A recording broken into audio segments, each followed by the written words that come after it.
Thì bây giờ mày sang bên này đủ ra mọi người chưa đấy.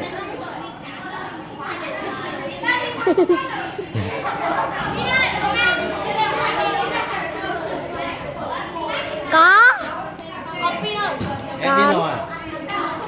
Sang bên đấy toàn chơi game cả ngày. đâu có chơi game cả ngày đâu. Nó chơi game, vừa bảo là chơi game cả ngày xong